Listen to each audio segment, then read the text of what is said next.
So on March 5th of 2026, South Korea's President Lee enacted a set of judicial reforms allowing for constitutional appeals of Supreme Court rulings, the punishment of judges, and an expansion of South Korea's top court. Unfortunately, Lee's reforms are not at all aimed at reinforcing the pursuit of truth and justice in South Korea. No.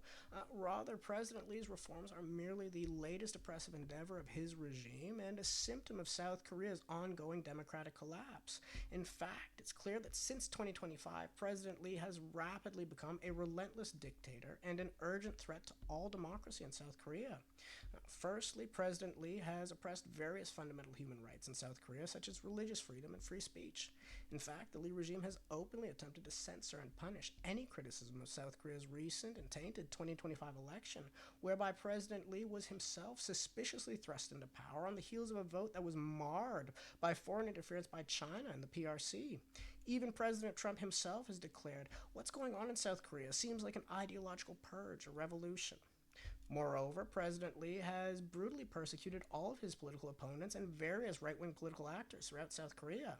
For instance, the Lee regime has baselessly arrested numerous Christian leaders, such as the brave Pastor Son, due to the fact that they are beacons of conservative ideology in South Korea and dared to criticize the Lee regime. In fact, President Lee's DPK government falsely imprisoned South Korea's previous president, President Yoon, within a tiny cell in inhumane conditions for over a year before it finally granted Yoon a trial and sarcastically sentenced him to life imprisonment with hard labor. And this is all after trying to execute him, by the way. Finally, President Lee has violated South Korea's laws and abused its fundamental democratic processes in order to re-entrench his own power and abrogate the will of the people in South Korea. For example, despite strong opposition from top judiciary figures, President Lee has allocated himself with the ability to appoint 22 of South Korea's 26 Supreme Court justices and thereby circumvent justice in South Korea altogether. Worse still, President Lee and the DPK openly manufactured a false narrative of insurrection and manipulated South Korea's political apparatus in order to impeach and arrest South Korea's former President Yoon and seize power.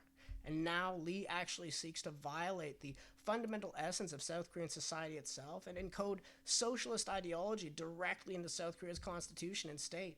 And so, yeah, I think that we all have to agree that President Lee has utterly exposed himself as a tyrant and an eager enemy to every aspect of the democratic ideal in South Korea. In short, as the USA's former ambassador at large for global criminal justice, Morris Tan, has himself firmly reiterated, South Korea as we know it is about to be lost.